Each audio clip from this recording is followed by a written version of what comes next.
What's up, good people, and welcome back to another indie video. This video, I want to give you guys a few tips when concerning releasing your game.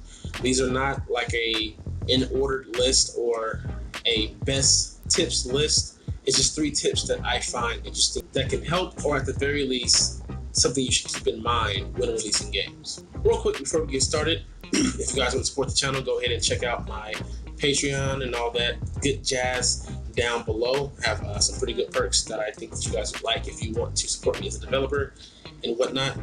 Join the Discord, and best of all, if you guys like the video, don't forget to leave a like.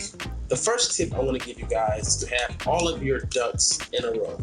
When you release a game, you don't know if you're going to have a small group of people who take interest or a large pool of people who take interest. And there's nothing worse than to have a spike in buyers or people who join the community based off your game, and for you not to have things in order, like your website's not done. You don't have a wiki page that describes your games and the characters. These things are important to further engage the community when they're done or while they're playing the game, so they can actually feel more immersed and to get more engrossed in your lore, and thus becoming more long-time fans in the process.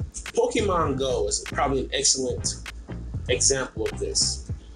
Knowing how big the community is, knowing how well the Pokemon name, the brand sells, yet when Pokemon Go came out, they only had the first generation available. For those of us who've been playing the game for so long, since Gen 1, you would have thought that they would have at least had, generation 1 through 3 or 4 there, because catching the first generation Pokemon were going to be done very fast, especially how popular the game was and how everyone was going out every day and playing the game.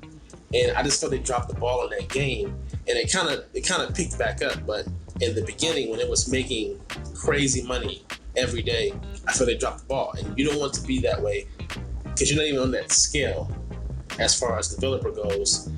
So you can't really make those mistakes as an indie dev, because there are an extra 50 to 1,000 games the other gamers can check out if you don't have all your ducks in a row.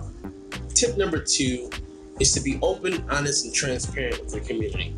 That goes for updates, changes, feedback. Those type of things, especially for a released game, are pretty much up there at the top with important things. You want to be able to engage your community in every aspect and let them know what's going on, so that they can be prepared or not kind of be sideswiped by new information.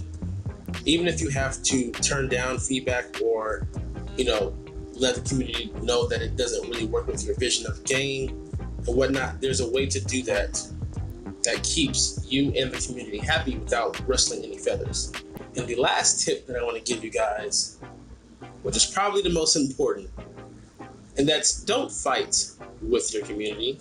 We have seen time and time again where indie developers release a game, it's not received that well, or maybe you get some trolls who talk bad about it, or actually concerned gamers who are upset with the way it released, and the developer takes high offense to it because they thought they did a very good job building the game, and when it's released, it's not received well, and then they lash out at the community, breaking any bridges or bonds in the process.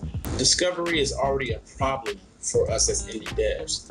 So any new person that can be welcomed into your community who is very interested in your game, someone likes playing it, may have a few ideas to improve it or to make their playtime better, you should at the very least take heed to it and try to weave that into what your vision is for the game.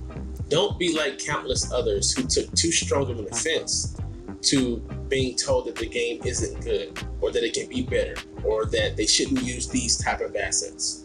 After all, if you're going to be an indie game developer, especially one that sells their product commercially, you're not going to get very far if you keep scaring away potential and current customers. Well guys, that's all for the video. Try to keep it as short as possible. That's kind of the purpose of these segments, to be short and sweet. If you have any questions or comments, let me know down below. If it's a topic you want me to cover or that you have questions about, let me know down in the comments. Again, don't forget to like the video. Hope you guys have a very dope day, and I'll catch you guys later.